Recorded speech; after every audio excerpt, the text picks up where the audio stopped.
Hello.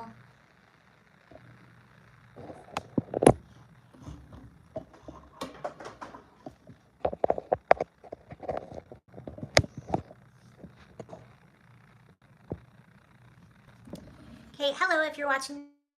I'm giving people. What are you doing over there? If you're watching the playback, I am just giving people a few minutes to log on to the live, to join the live. Happy Wednesday, everyone.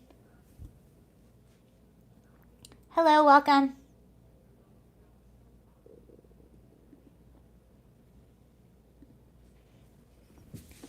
Hello, how are you guys?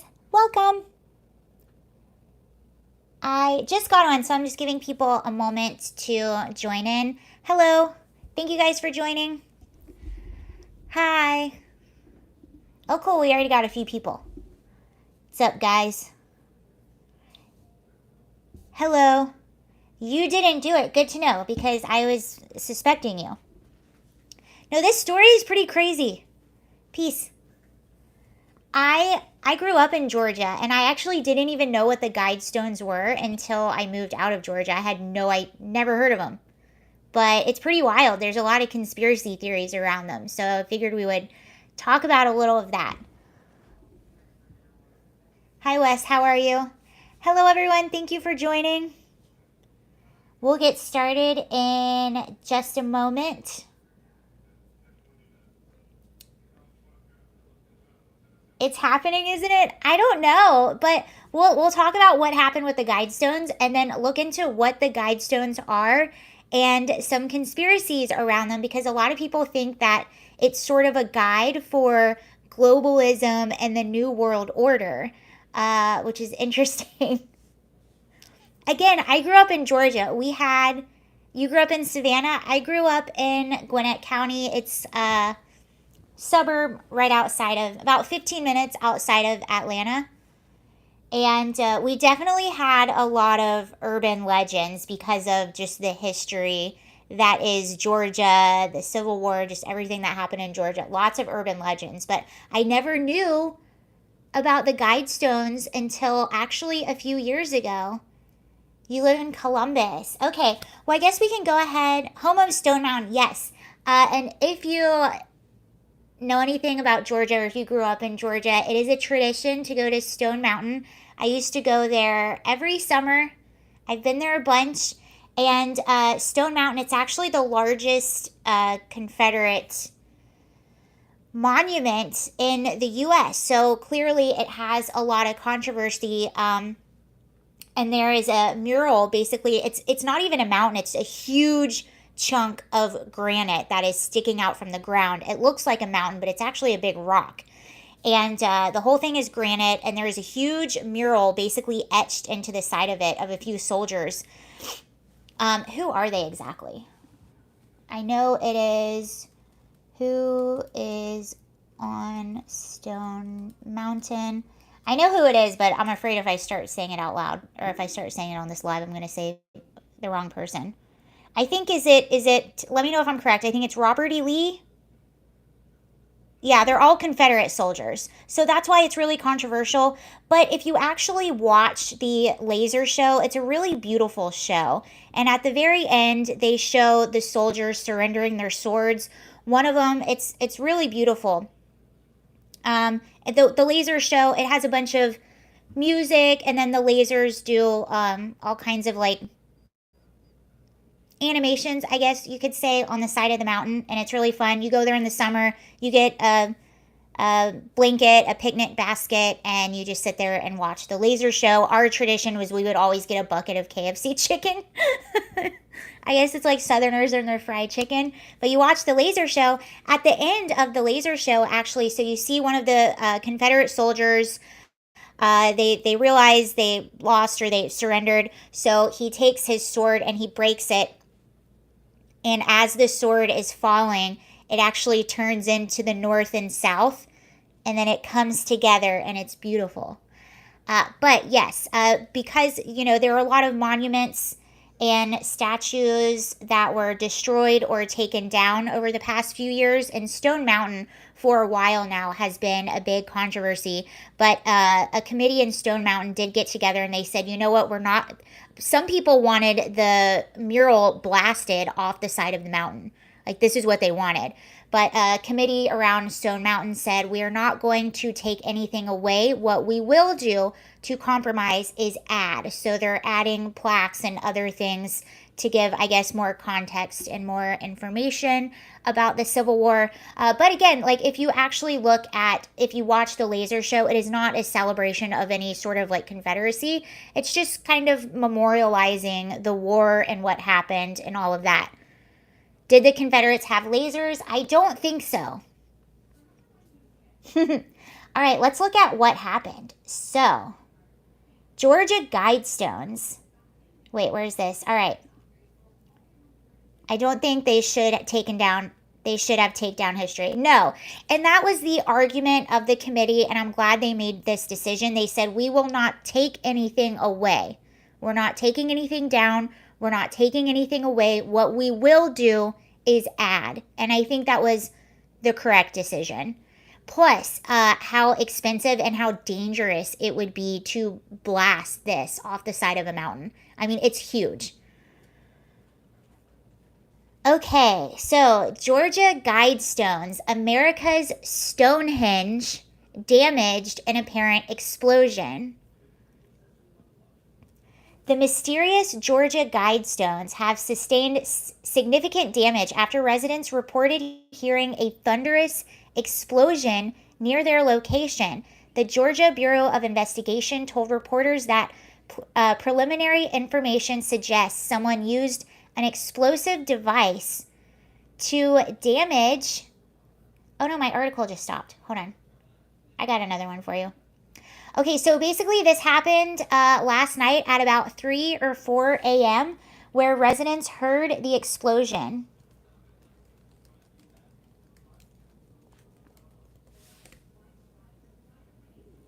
And if you don't know what this is, so this is what the Guidestones are. The Georgia Guidestones are a granite monument erected in 1980 in Elbert County, Georgia, in the United States.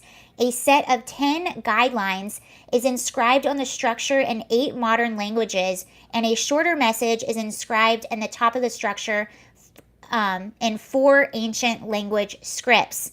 One slab stands at the center with 4 arranged around it. A capstone lies at the top of the 5 slabs, which are astronomically aligned. The monument stands at approximate elevation. Okay, we don't need to know that.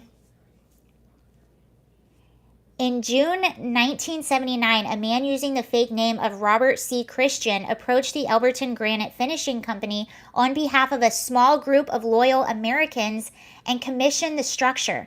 Christian explained that the stones would function as a compass, calendar, and clock, and should be capable of withstanding catastrophic events. Joe Finley of Elberton Granite assumed that Christian was a nut and attempted to discourage him by providing a quote for the commission, which was several times higher than any project the company had previously taken. Explaining that the Guidestones would require additional tools and consultants. To Finley's surprise, Christian accepted the quote. When arranging payment, Christian said that he represented a group which had been planning the Guidestones for 20 years and which wanted to remain anonymous. So all these people were anonymous. Yeah, they got blown up real good. Again, this happened last night at roughly 3 or 4 in the morning. Residents heard an explosion. And the Guidestones, they're all these granite slabs, and one of them is just obliterated to pieces. The rest of them are standing, but one whole of them is just, it's gone. It's obliterated.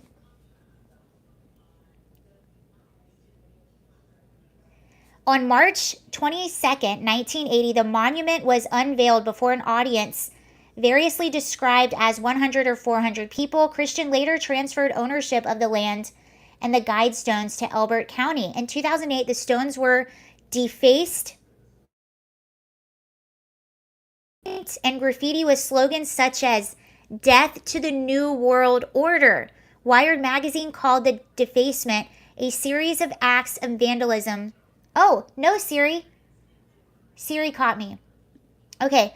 Wired magazine called the defacement the first serious act of vandalism in the Guidestones history.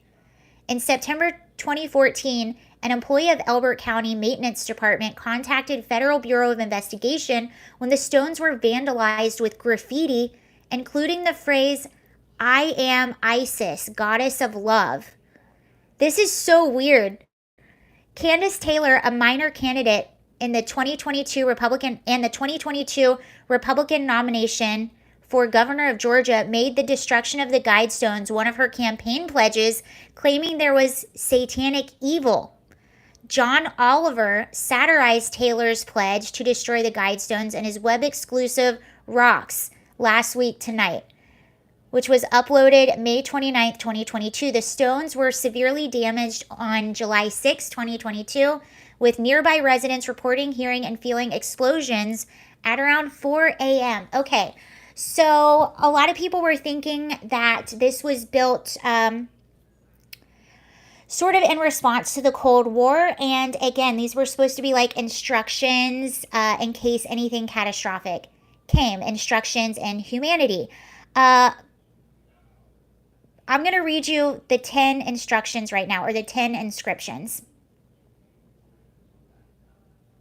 Wait, where was this? So, a message consisting of a set of 10 guidelines or principles is engraved in the Georgia Guidestones in 8 different languages, one language on each face of the 4 large upright stones, moving clockwise around the surface from due north. These languages are English, Spanish, Swahili, Hindu, Hebrew, Arabic, and traditional Chinese and Russian. Number 1, maintain humanity under 500 million in perpetual balance with nature.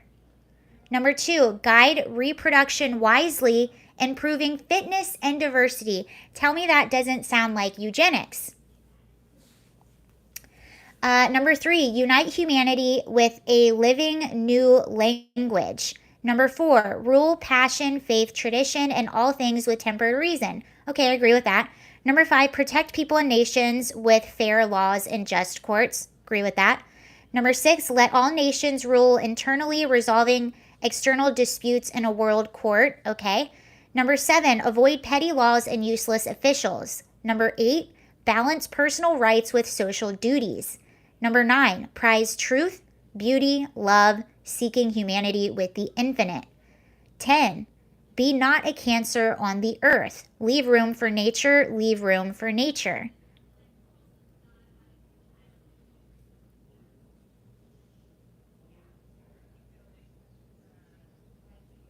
Okay, here's some interpretations. Yoko Ono, we all know Yoko Ono, right?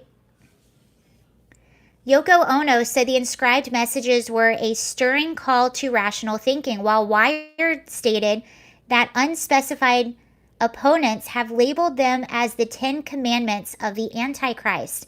The Guidestones have become the subject of interest for conspiracy theories. One of them, an activist named Mark Dice, demanded the Guidestones be smashed into 1 million pieces and rubble used for a construction project, claiming the Guidestones are of a deep satanic origin, and that R.C. Christian belongs to a Luciferian secret society related to the New World Order.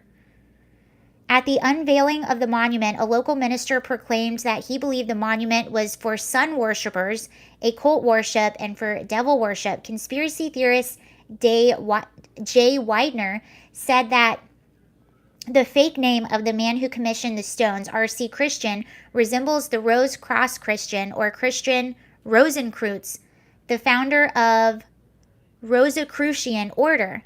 One interpretation of the stones is that they describe basic concepts required to rebuild a devastated civilization. Author Brad Meltzer notes that the stones were built in 1979 at the height of the Cold War, and thus argues that they may have been intended as a message to possible survivors of a nuclear world war. The engraved suggestion to keep humanity's population below 500 million could have been made under the assumption that they had already reduced humanity below its numbers. The Guidestones were briefly shown and discussed on the Sherman's March, the Endgame Blueprint for Global Enslavement, and were featured extensively in Mysteries of the Museum. There was one other thing I wanted to. Okay. One slab stands in the center, and 4 arranged around it. A capstone lies at the top of the 5 slabs, which are astronomically aligned. An additional stone tablet, which is set in the ground of the short distance to the west of the structure, provides some notes on the history and purpose of the Guidestones. The structure is sometimes referred to as the American Stonehenge. The monument is 19 feet and 3 inches tall, made from 6 granite slabs. The anonymity of the Guidestones authors and their apparent advocacy of population control, eugenics, and internationalism have made them the object of controversy and conspiracy theories. I know, I can't wait on Alex Jones' take on this as well. But what's really interesting is, this is why a lot of people think this is sort of a guideline for the New World Order, because although there are a lot of things in here that I agree with, it's the thing maintaining humanity under 500 million people, internationalism, unite humanity with a living new language, guide reproduction wisely, improving fitness and diversity. So that's what's really interesting, because I've also been looking into the history of eugenics in the United States, and that's basically what they wanted. They wanted a fit, healthy population. They wanted to get rid of the unfit. And what's really interesting about that is if you look into the history of eugenics in the United States, it was California that was the leader in eugenics, and of all the people that were the victims of eugenics, if you know what I mean, I'm trying to be YouTube friendly, 1/3 of them were in California. And Californians saw themselves as the leaders and as progressives. Isn't that really interesting? They called themselves progressives. And I don't know if I ever told you, well, I think I have told, so it depends on how long you've been with me.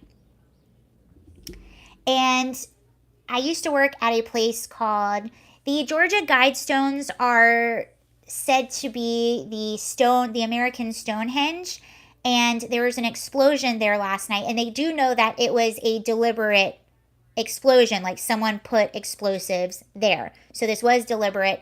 Residents in the area heard an explosion around 4 a.m., and it's still being investigated. They don't know who did it, but they do know that it was deliberate. Someone placed explosives there. And a lot of people think that, so these are Guidestones have 10 guidelines on them. So they're basically rules for humanity in case of a catastrophe.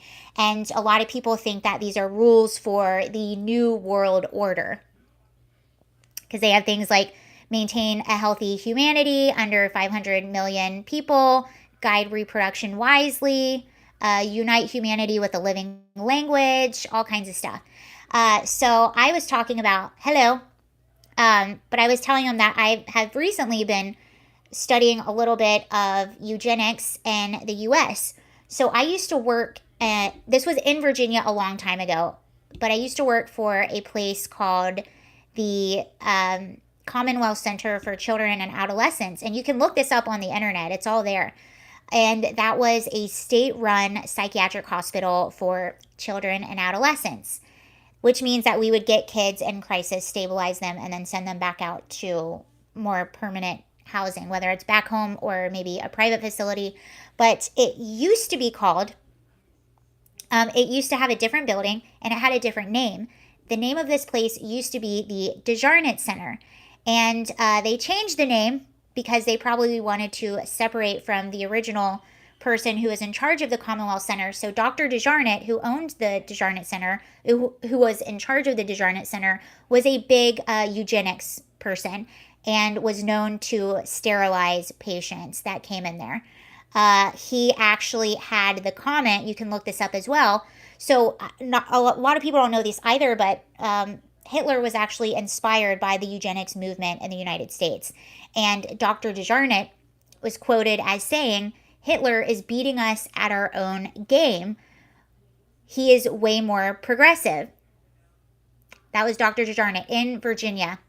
And I can't remember, that was a very long time ago. I can't remember what year he was practicing, but I know it was definitely around the 1940s. Eugenics was a big thing. I believe it was practiced all the way up until the 1970s. So interesting history there. But it's crazy to see some of the similar language in these guidelines. But what I found really interesting too is when I'm looking back on the history of eugenics in the United States is that they called themselves progressives. They called themselves progressives, people that studied eugenics, and it's all connected. Margaret Sanger, the founder of Planned Parenthood, she was a fan of eugenics. That's why the origins of Planned Parenthood are questionable.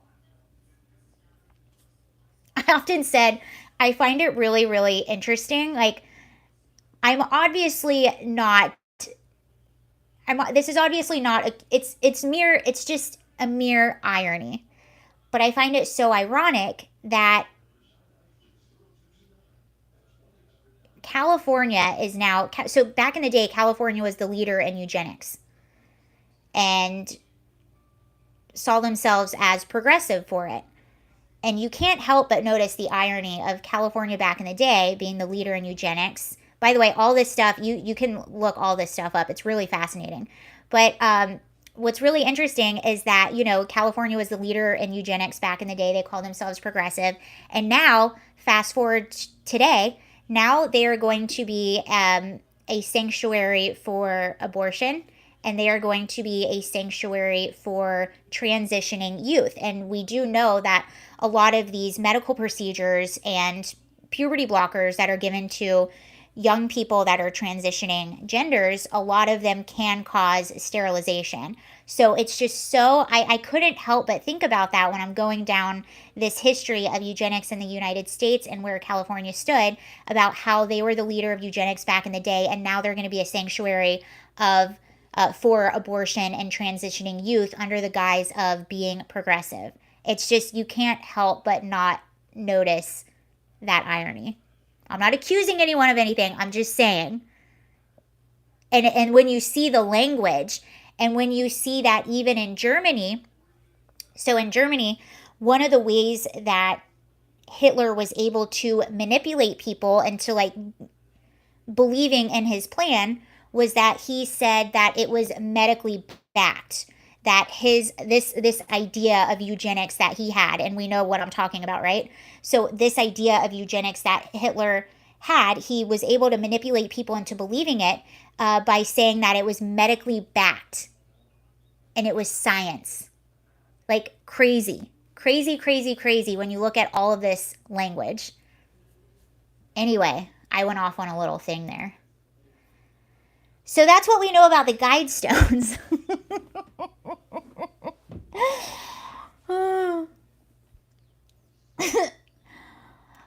It's just so, and I can't believe that I had no idea what the Guidestones were when I lived in Georgia.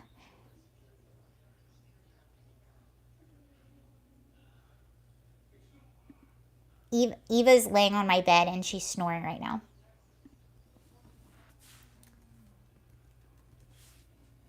But it is scary that people are blowing stuff up. That's not cool.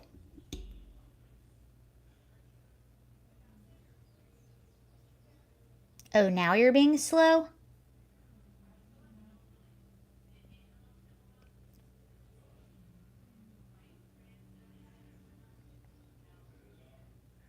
I wonder if the SCOTUS overturn inspired this. I don't know. I don't know if it's a politically motivated person. I don't know if it's I don't know if it's some crazy conspiracist person. Could it be a religious person, since since it has, since some people think this is a satanic thing? Who knows? But it'll be interesting to watch this develop and see if they can figure out who did it. I don't know how. I don't know how there would be. Who else are you going to blame? I don't know. Maybe it was some dumb high school kid. Of course, why do they have explosives? Not okay. Guidestones sound like some ancient Egypt thing. I know, that's why it's so surprising that it's in Georgia and they were erected in the 1980s or in 1980. But apparently they had been planning this for 20 years, or so they said. It was the Canadians' fault. It was Canada's fault. Anywho. So there's that.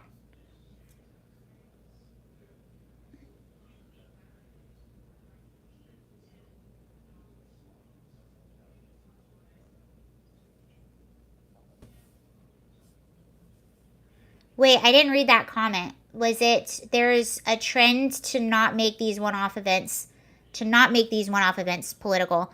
Well, I don't make it anything unless I know what it was. It could have been it could have just been someone that wanted to cause destruction. It could have been someone who is a conspiracy theorist who's not necessarily political, is just a crazy conspiracy theorist. It could be, who knows?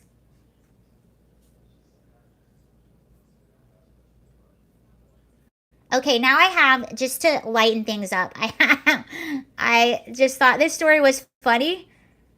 Perhaps the aliens who saw it and thought, what the heck is that? Yeah, it could be aliens who were like, I don't know, get off my lawn. It was Joe Rogan. He was looking for treasure. I wonder, that wasn't on Ancient Aliens. It was on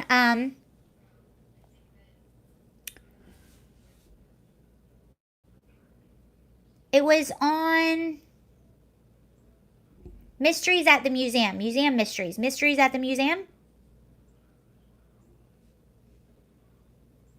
Yeah, it was on Ancient Aliens. Oh, cool. My mom, hold on.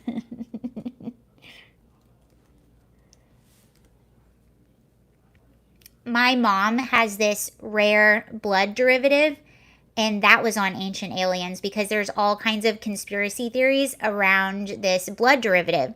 So, you know how you have your blood type, and then you can have a derivative on top of this blood type. And my mom, it's called Rh positive, I think. And my mom has it. And that was on Ancient Aliens because there's all these conspiracy theories about where this blood derivative came from. And some people think it's alien blood. People call it the royal bloodline because apparently a lot of presidents had it. All the royal family has it. I believe like 15% of the population have it. And one of the reasons they think it's alien blood is because when you're a pregnant woman, you have to get a blood test to see if you have this derivative. And if you have it, you have to get a special shot. If you don't get this shot or this injection, your body could actually attack the baby. And my mom has it. So she is convinced that she's an alien. Because that was on Ancient Aliens. Yes, she is an alien. Well, she's convinced she's an alien. It's a cool show, Ancient Aliens. I'm no longer in the closet. I identify as an alien, and you must respect my identity and treat me accordingly. Tell your mom I said what's up.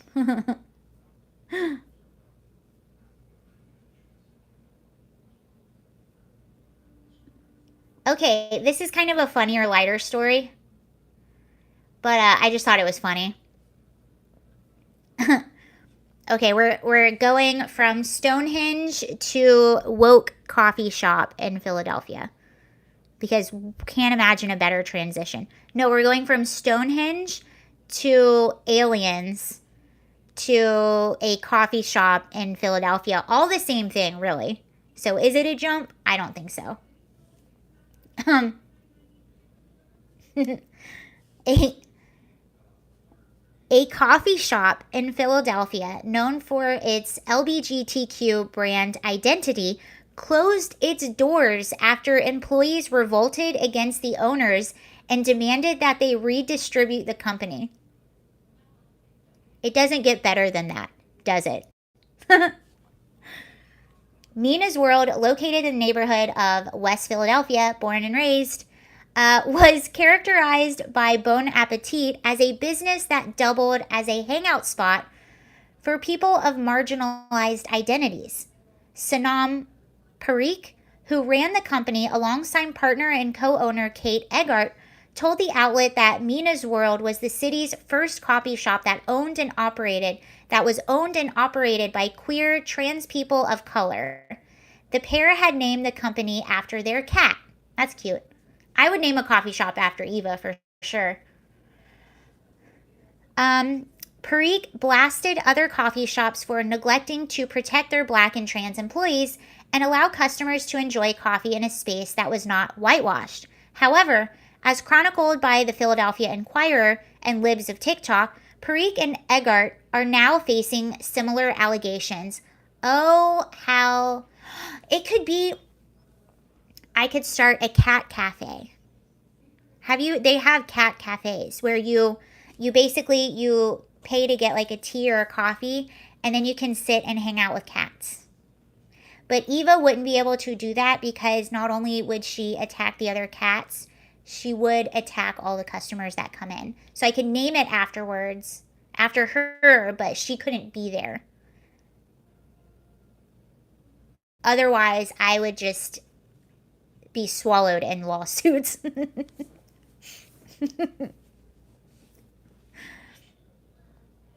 Okay.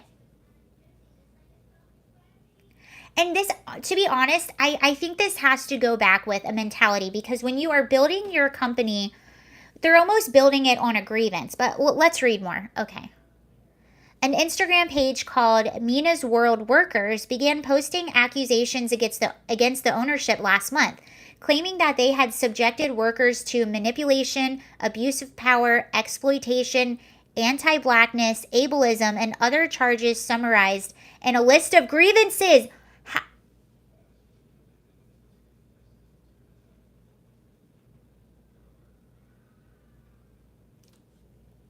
Did I not just say that word?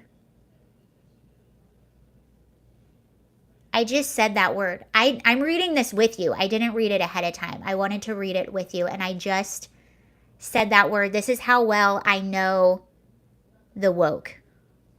This is how well. I just said when you build your company on a grievance, and now they're being attacked by a list of grievances because that's what you built your company on.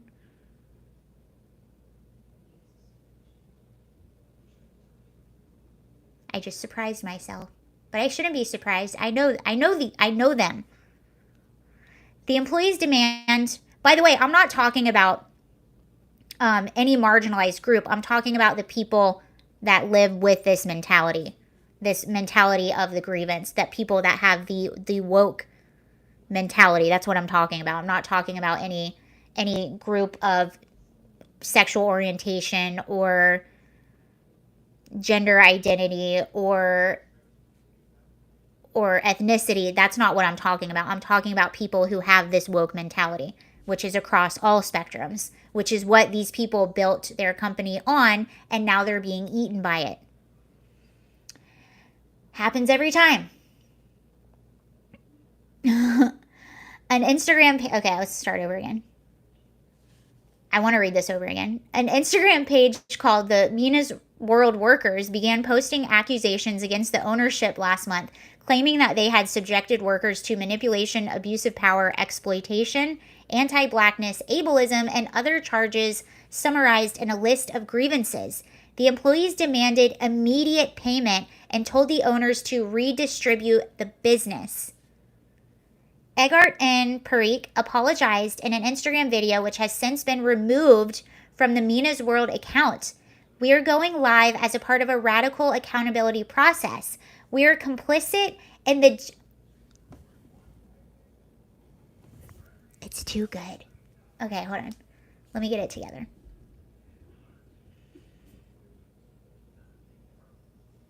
Now they have a grievance against themselves. Okay, so this is what the owner said. We're going live as a part of a radical accountability process. We are complicit in the gentrification of anti-Blackness on 52nd Street. We put our community at risk with our presence as well as our workers. They canceled themselves, the pair said, per Libs of TikTok. With the guidance of the Workers and Black and Brown Workers Collective, we're trying to raise funds to buy the business and turn it over to our staff.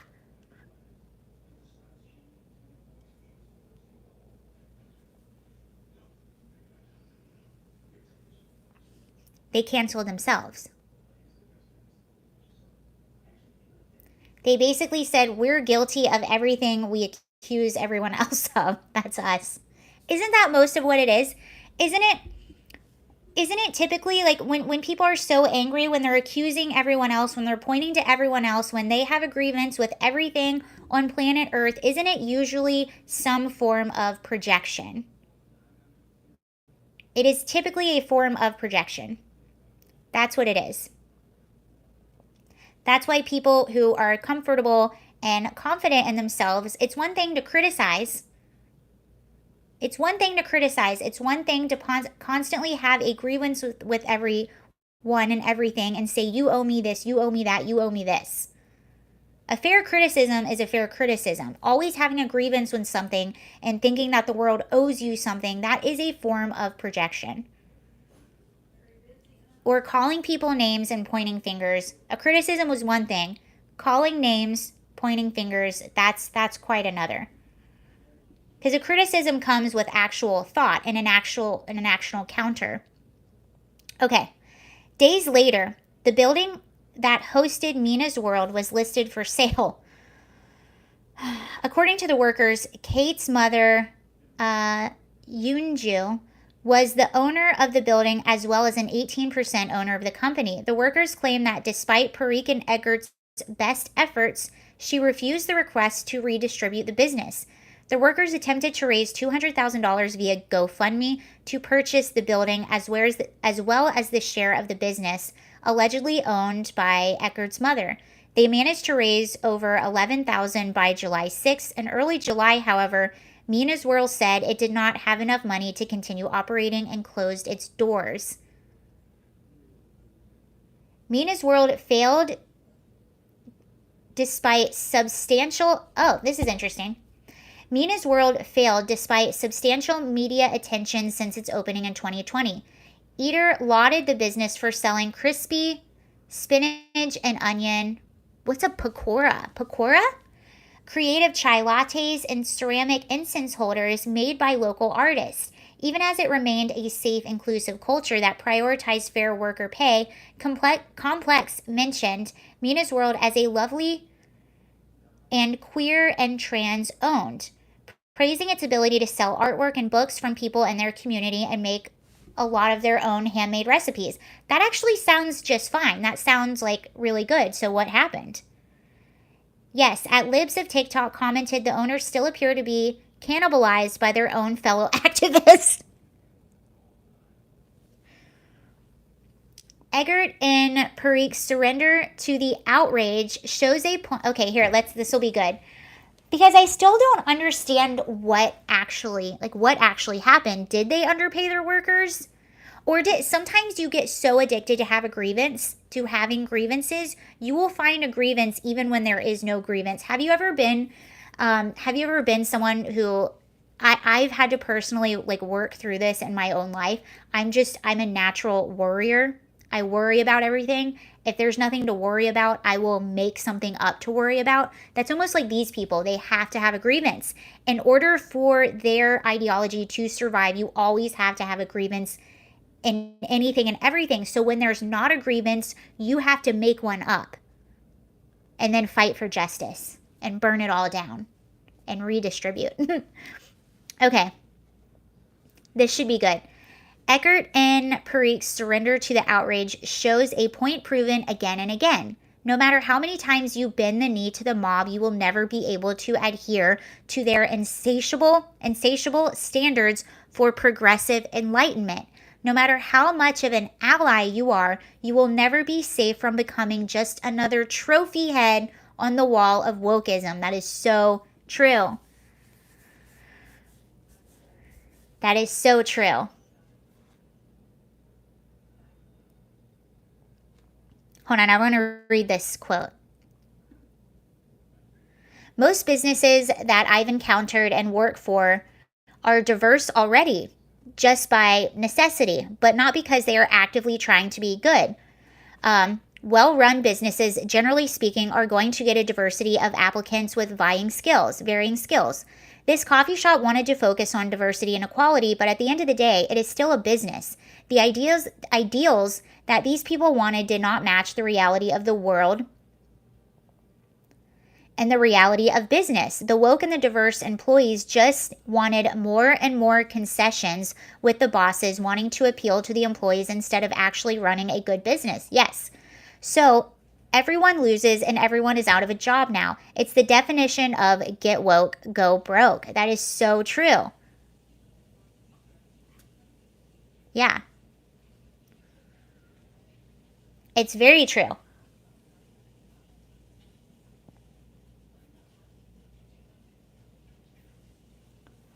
The demands will never be enough, and there will always be a grievance.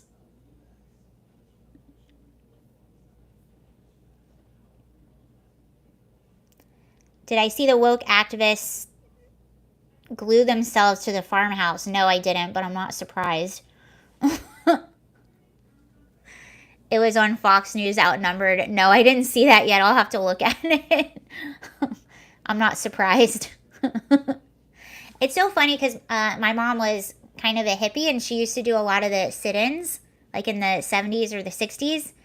And I remember thinking like, man, my generation, they're so lazy. They don't care about politics. They never go out and protest. And now I'm like, I take that back. They do. They just typically don't know like what they're protesting. They're protesting grievance. Hope they use super glue. Gorilla glue.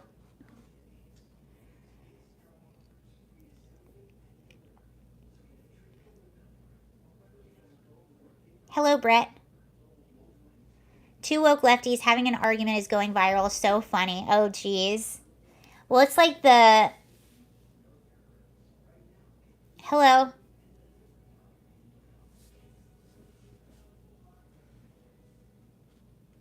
It's like the woke Olympics. Like who's more marginalized? It's like no, I'm more marginalized. No, I am.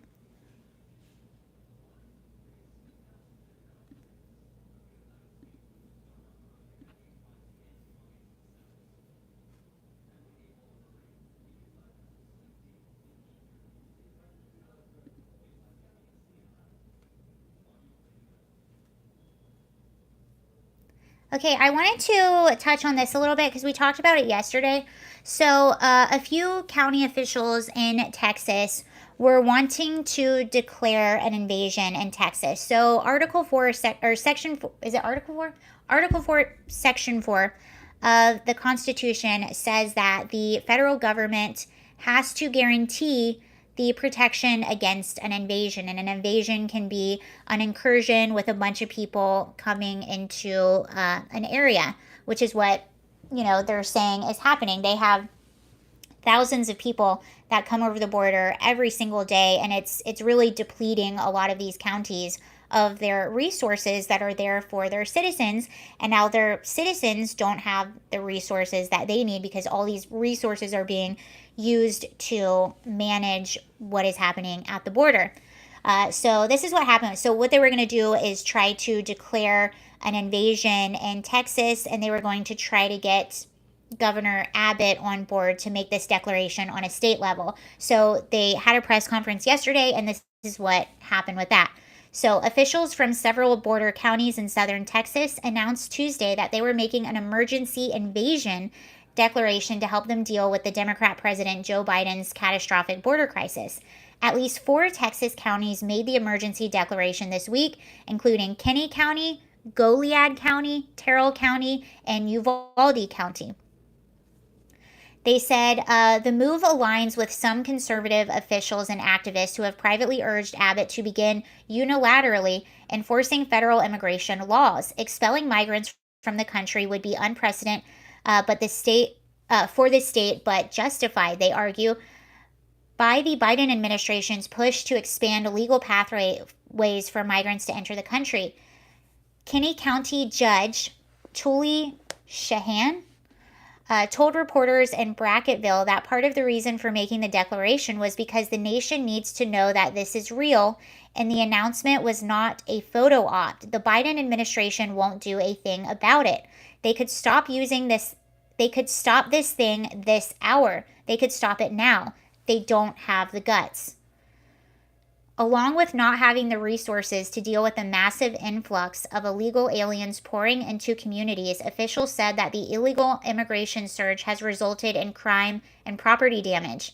In my community, we have less than 1,000 residents. The 1,000 residents every day live in fear of the invasion, Dale Lynn Cuthers, the county judge for Terrell County, said. We are doing the best we can with limited manpower. Terrell County has the least to offer, but we have a lot of border coverage. It's a nightmare, Uvalde Mayor Don McLaughlin said. It needs to stop. The federal government is not going to do it. We are not going to do these people any favors. We're setting them up for failure. You're turning them loose with nowhere to go, no jobs, and no work permit. You know, this is really interesting that he says that, because this is the conversation that we don't have. It was somebody from San Diego who was saying, yeah, I go under bridges and there's tons of migrants sleeping under the bridges. This is the part of the conversation that we don't have. A lot of these people are being set up for failure because they're being released into the country with no jobs or no nothing. What does he say? Nowhere to go, no jobs, no work permit. Some of these individuals have families. I'm sure some of them are getting government resources, but what are they going to do? Where are they going to go? And what's really sad is a lot of the smugglers who they're paying thousands of dollars to come over the border, they're promising them all these things. Oh, you're going to live the American dream. You're going to be in America. The government's going to get you all those things. Well, does that happen in every case? And they get over here and all of a sudden, that's exactly what happened in Europe. They had a huge migrant crisis in Europe a few years ago. And what ended up happening, and the difference in their migrants was a lot of these were war-aged men just coming in to different countries. And a lot of these people just ended up homeless, living on the streets of Paris. And they said, and now all of a sudden they're stuck because what they did when they came over the border is they got rid of their passport. Because if you don't have a passport, if government officials don't know where you're from, you're less likely to get deported, because where are they going to deport you to? So they got rid of their passports. They came across the country. They're thinking that they're going to live these great lives, have these awesome girlfriends, or all of these young men were talking about what they thought it was going to be like when they got into Europe. And a lot of these young men are sleeping on the streets of Paris and they don't know what to do. Now they don't have a passport.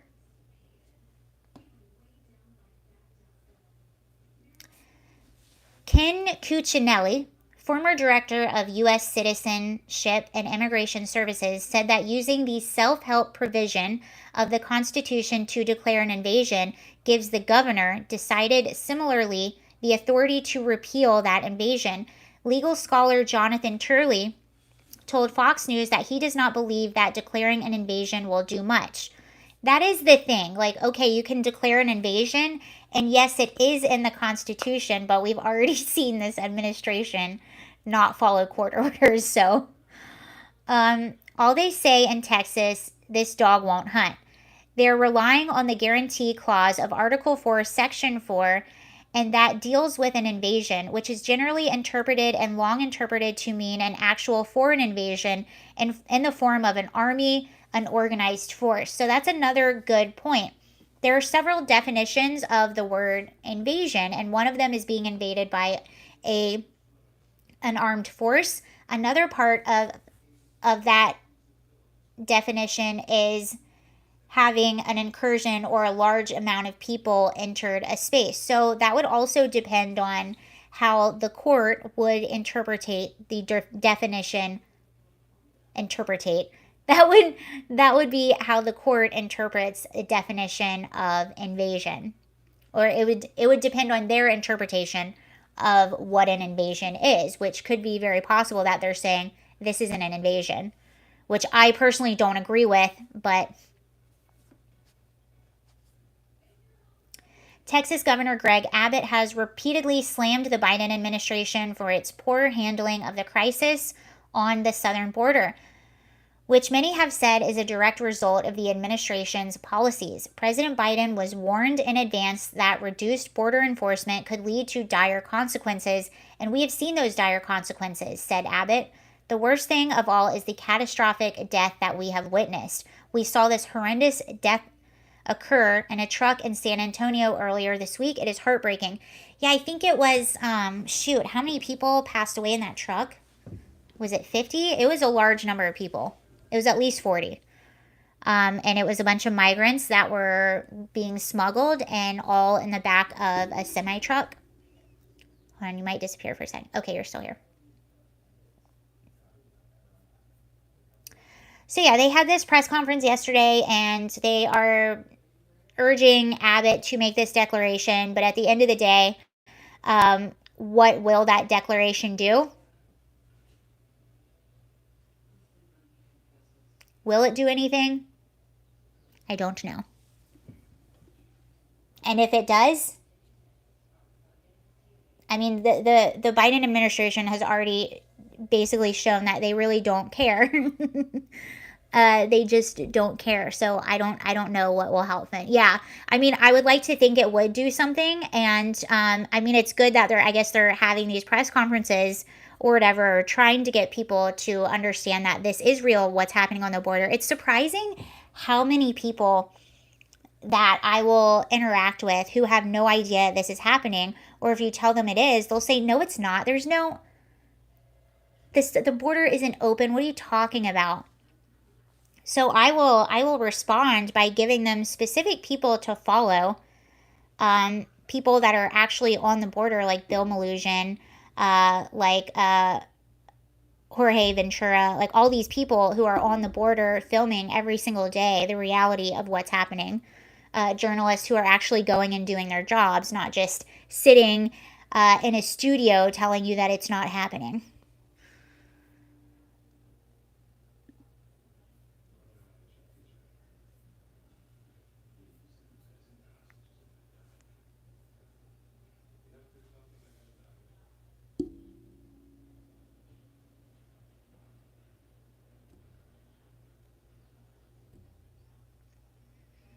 Oh, someone said that true religion says that you take care of all the poor and all the orphans. Well, here's the thing though.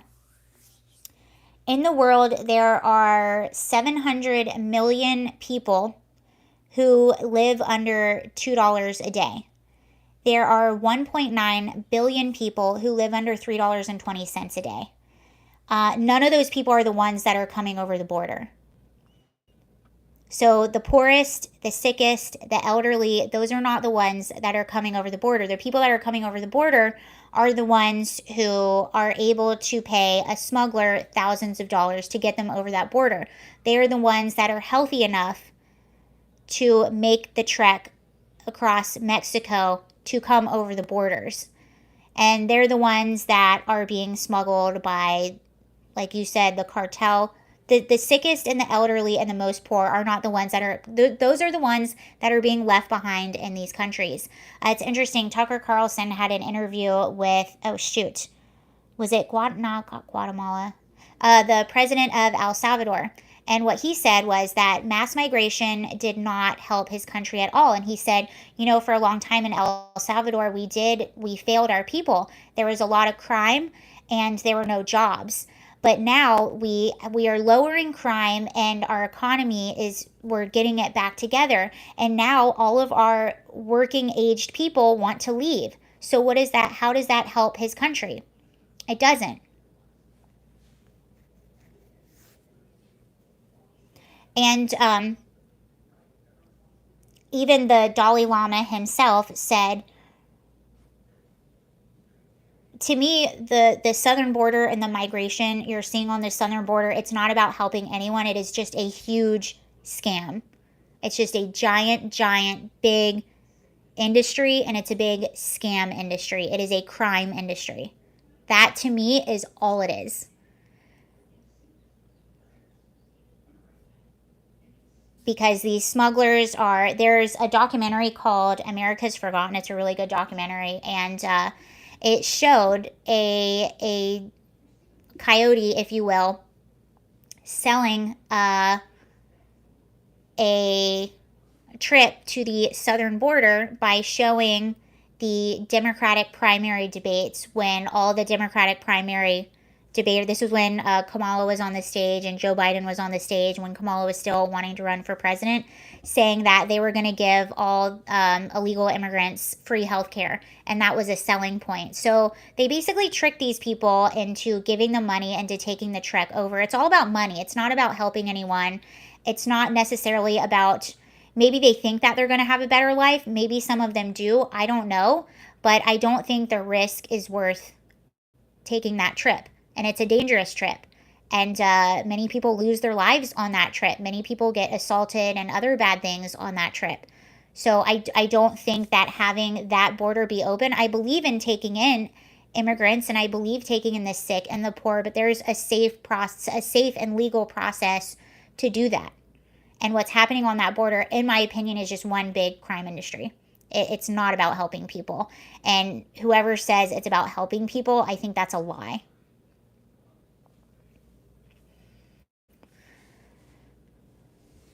Oh, the Dalai Lama, though. The Dalai Lama himself said the way that you deal with mass migration is you take people in, educate them, and then send them back to their countries so that they can rebuild. Because what happens when all the working aged people leave these really tiny, small countries?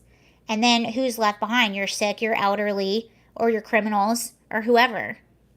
You do need people to be a workforce. You need strong, good people to build up that country and to keep that culture alive.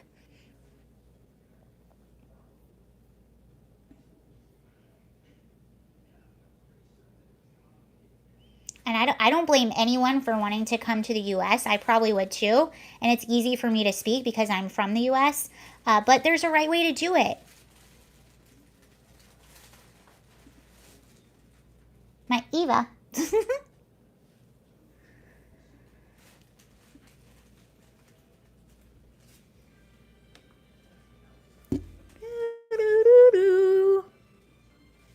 Anyway, I think that's all I have for you today. I'll be live actually again later tonight at 8:30 p.m. I'll be live tonight if anyone would like to join.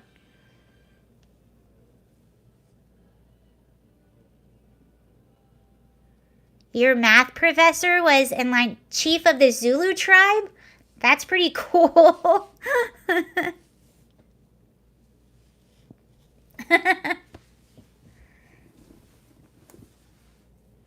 Hi, Jack. Yeah, it's 3 p.m. where I am.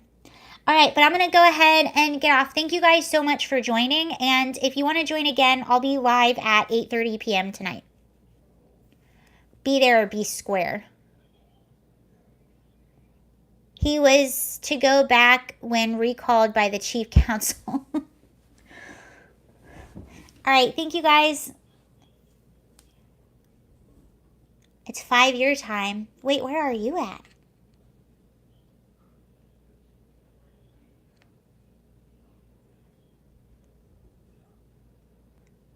All right, I'll see you later, everyone. Have a really good rest of your day. Bye. Oh, okay. Bye.